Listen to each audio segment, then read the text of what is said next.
All right, as we get into this, let's remember that what we're talking about is not how the United States is better than any other country.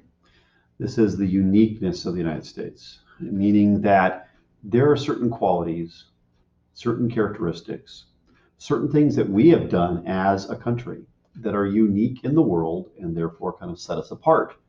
Okay, just as every country has things that set them apart, whether it be food or music or other things, religion.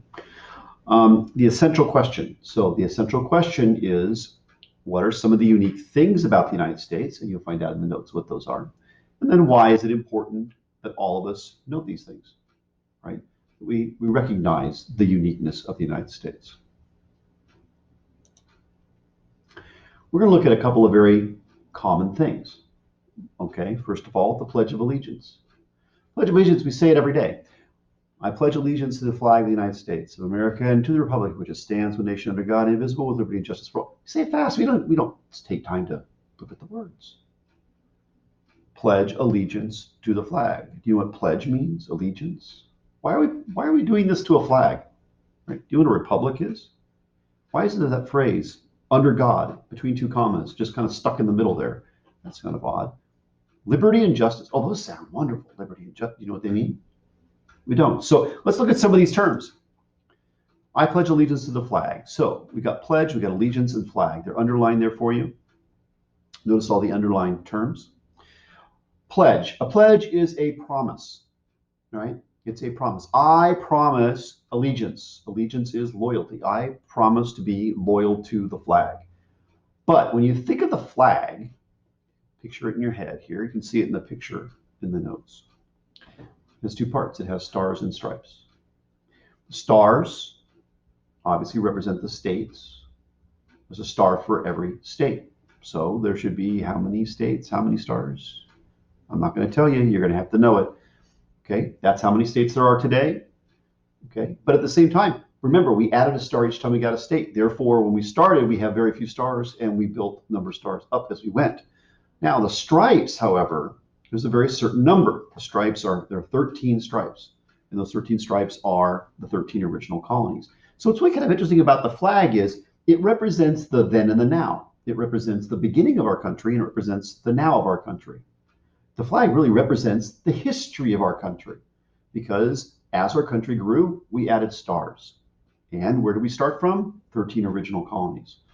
And so this is the importance when we say, I promise loyalty to not really the flag, but what the flag represents, the United States.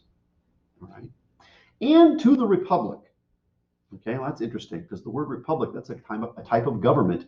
And you might think, well, we don't have a republic, we have a democracy. No, in fact, republic and democracy, two different things.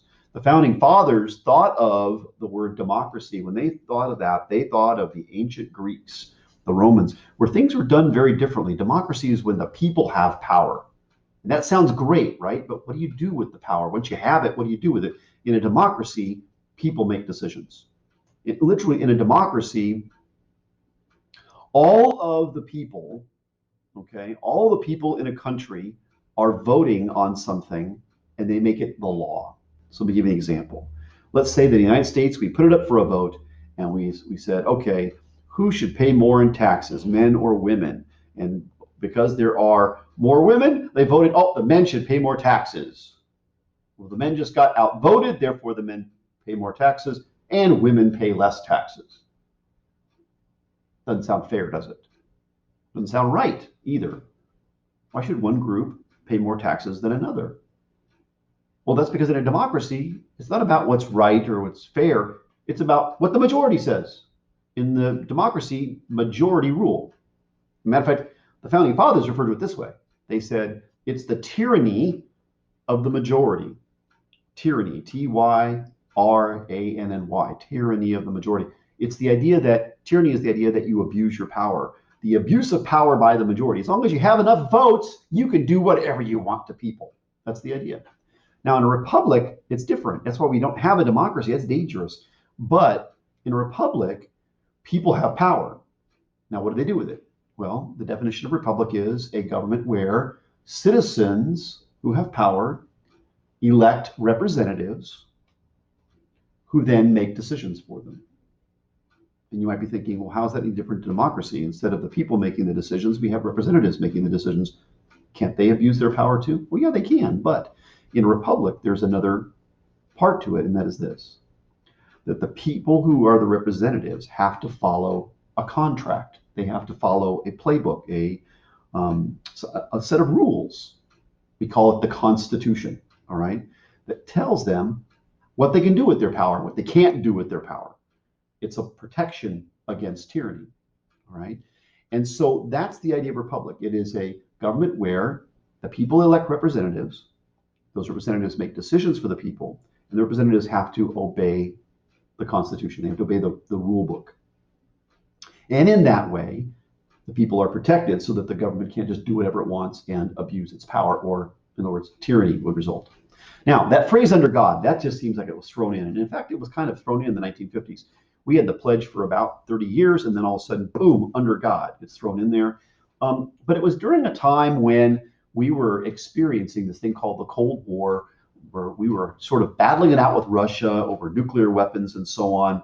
Cold War is not a fighting war. It's more of an argument and espionage, spies, and all that kind of stuff. If you ever saw the early James Bond movies, they were all about, the Russians and the problems with the Russians. But why is it there? Well, because in Russia, religion was illegal. And we wanted to separate ourselves out and point out that, hey, we're different. Now, that's not to say, well, Americans are religious and Russians are not, because not every American is religious and not every Russian is not. Okay, but under God, it's there because it's a reminder to us that we are also unique in that we as Americans don't see our rights, those things that are so important to us, as coming from the government. The rights that we have as Americans, rights to, for instance, life, liberty, property. I think we've heard that before, life, liberty. Remember the Declaration, it says, we hold these truths to be self-evident, that all men are created equal. Notice the word created there. That they are endowed by their Creator. Well, there's the word Creator in there. With certain unalienable rights. We hold these truths to be self-evident that all men are created equal, that they are endowed by their Creator with certain unalienable rights. So, under God, it's a reminder that our rights are given to us by the Creator, and they are unalienable. They cannot be taken away by anyone but the Creator. And why is this important? Because at the time, most people living in a certain country, say England, say Germany, say Italy, right? They believed that the government had the power, the king had the power to give them their rights and take their rights away. We didn't believe it. We formed this government. We have these rights. Government, you can't touch it. And if you try to, we're going to have another revolution. Don't do that.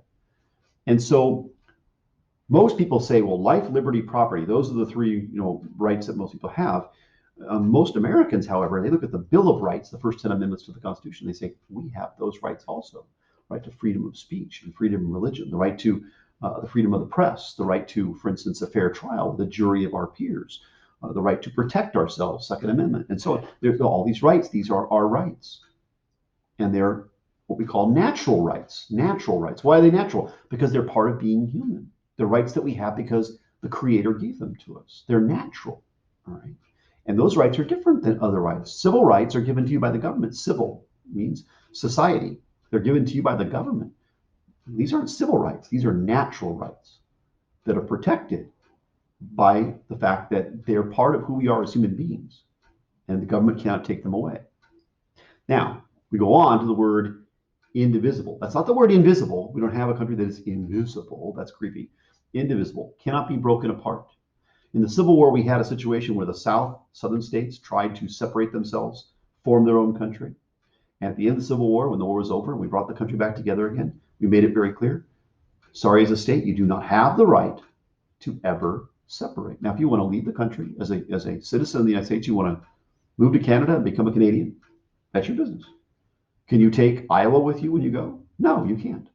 Can you take Tennessee and make it a state with, or make it a country with Virginia? No, you can't do that. The states are where they're at. They belong to the country. They belong to the whole. You can't take them with you. You can't make them into something else. And you can't form an alliance with another state or with another country. That's not allowed. They are indivisible. They cannot be divided.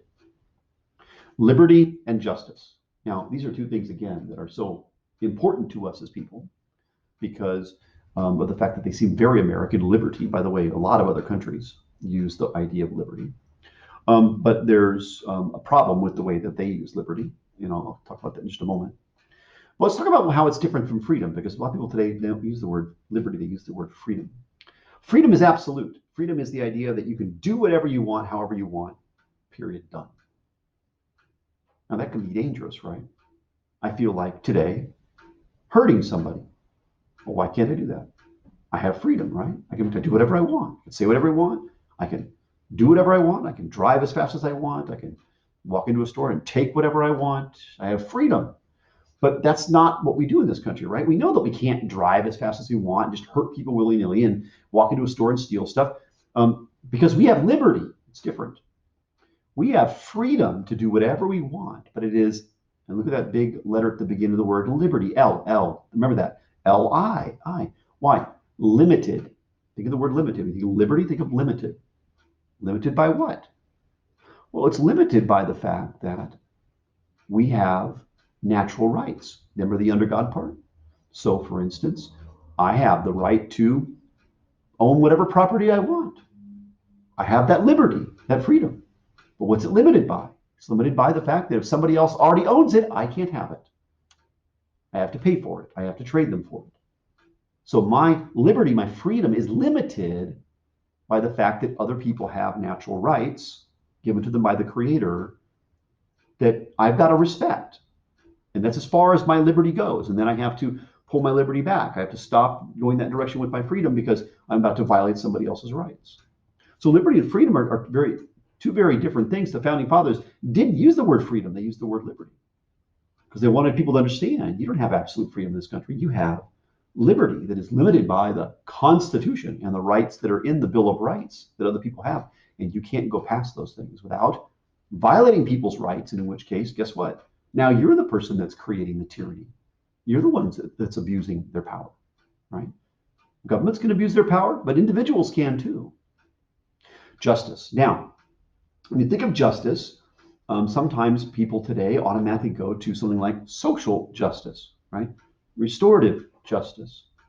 When you put a word in front of justice, it changes the meaning of justice altogether. And we'll talk a little bit about what that means in just a second. Justice, as the founders understood it, justice as is mentioned in the Pledge of Allegiance, is the idea that the laws in this country are written to apply to all people.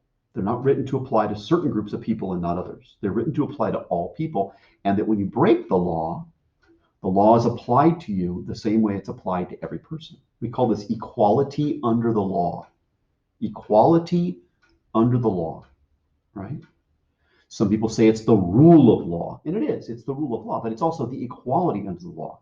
All laws are written to apply to all people the same way, and when they're applied to people, they're applied the same way. So it's very consistent. In this way, a person that murders somebody else gets justice. They're punished for the crime that they've committed. Right? Now, restorative justice, social justice, it turns the word justice around. Because instead of being equality under the law, it now becomes equality of outcome. Everyone gets the same thing, right? Social justice. Everyone should have the same amount of money. They should have a place they can call their own, a home. They should have access to the internet. They should be given these things. This is part of what's just. Problem is that when you do that, you realize what you do? You violate the under God part of the pledge. You say, well, everyone should be given. Well, when you do that, and to give something, nothing's free. Nothing is free. When the government gives anybody anything, taxpayers had to pay for it. Somebody had to pay for it. Taxpayers did. And by doing that, what you're doing is you're violating other people's natural rights. And so justice here is a very purely legal term. It's nothing more than a legal term. And it doesn't obligate anybody to do anything for anyone else. It just simply says that if you break the law will be applied to you, and it'll be applied to you the same way it's applied to everybody else.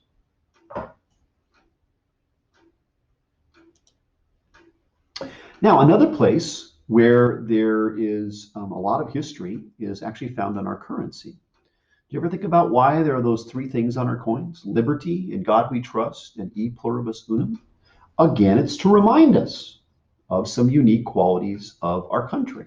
Now, we've already talked about in God we trust in the pledge, right? We've already talked about liberty in the pledge. We're not going to spend a lot of time on these at all.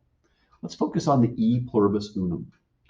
E pluribus unum, it's Latin for from many, one. So you can see the many part, right? Plural, pluribus, plural.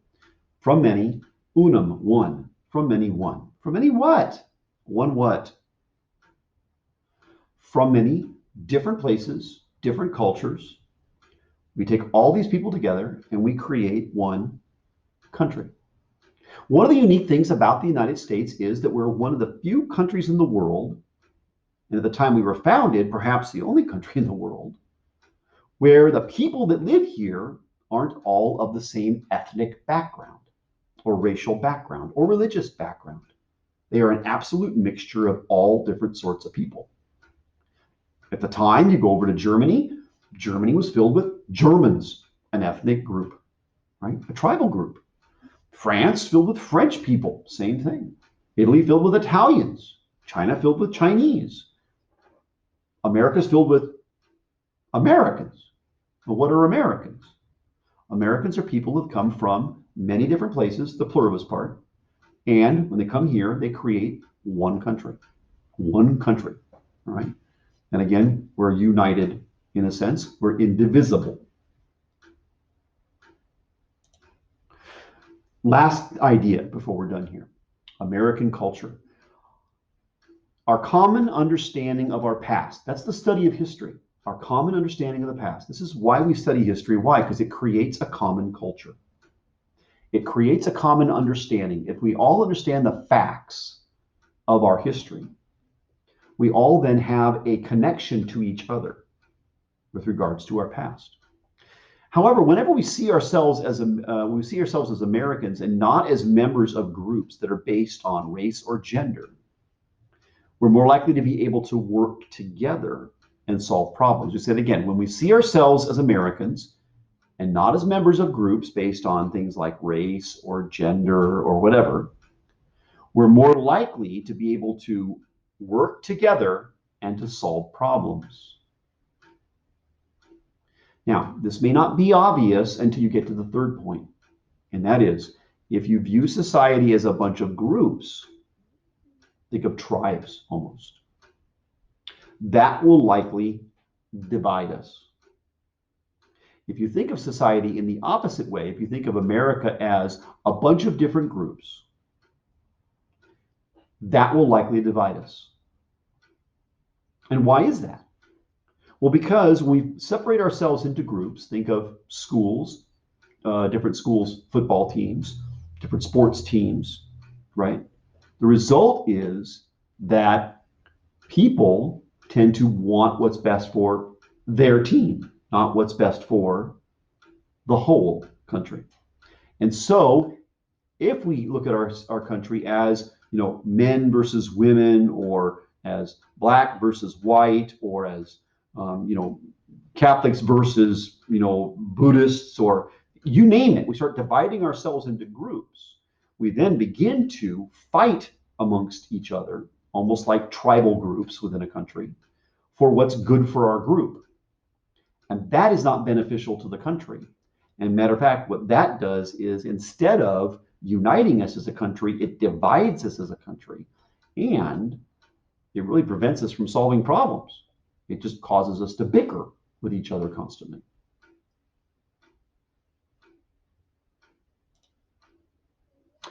Now, we've talked about the Pledge of Allegiance, and we talked about our currency, and we've noticed that there's some things in there that are rather unique about the United States. We looked at American culture, and we talked about why it's important that we all understand or have a common understanding of the past. You should be able to answer these two questions. Please remember that when you answer questions like this, you need to put them into complete sentences. So for instance, you wouldn't just simply write, some things are, but some unique things about the United States are, and then you would list them, but you should also describe them, right?